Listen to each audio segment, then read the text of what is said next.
வந்து சுடு தண்ணி வைக்கிறது எப்படின்னு சொல்லி தருவேன். சுடு தண்ணி தான் நினைக்காதீங்க, அதில் நிறைய விஷயம் இருக்கு. ஃபர்ஸ்ட் வந்து நம்ம டேப் வாட்டர்னாக்கா ரொம்ப கொதிக்க வச்சு தான் குடிக்கணும். அது வந்து நல்லா கொதி வந்த பிறகு 2 minutes நல்லா கொதிக்கணும். அப்போ தான் அதில் இருக்கிற கிருமி எல்லாம் அடிக்கும்.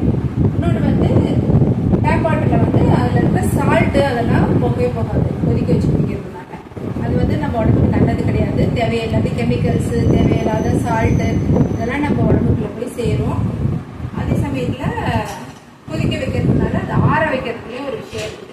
நீங்கள் அதை ஆற வைக்கும்போது என்ன ஆகும்னு பார்த்தீங்கன்னாக்கா தானாக நேச்சுரலாக ஆற விடணும். அதில் வந்து நீங்கள் கொதிக்க வைக்காத பச்சை தண்ணி எடுத்து திரும்பி அதில் கிருமிகள் வந்துடும். கொதிக்க வைக்கிறதுனால பிரயோஜனமே கிடையாது. ஸோ இவ்வளோ தான் சுடு தண்ணி வைக்கிறதுக்கு. அப்புறம் இன்னொன்று வந்து ஆர்ஓ வாட்டரில் பார்த்தீங்கன்னாக்கா ஆர்ஓவில் வந்து கிருமிகளும் அலையும்.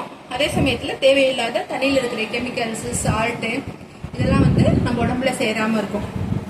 சில பேர் வந்து சொல்லுவாங்க அதில் இருக்கிற சால்ட் எல்லாம் போகிறதுனால நம்ம உடம்புக்கு வந்து கெட்டது, தேவையான தாதுப்புக்கள்லாம் கிடைக்கிறது இல்லை அப்படின்னு சொல்லுவாங்க.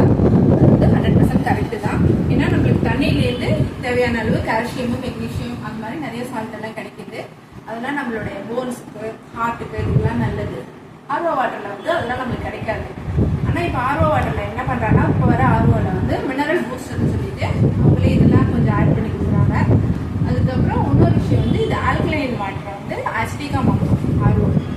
அதுக்கும் இப்போ வந்துருச்சு ஆல்கலைன் வாட்டர் பியூரிஃபையரே கிடைக்குது.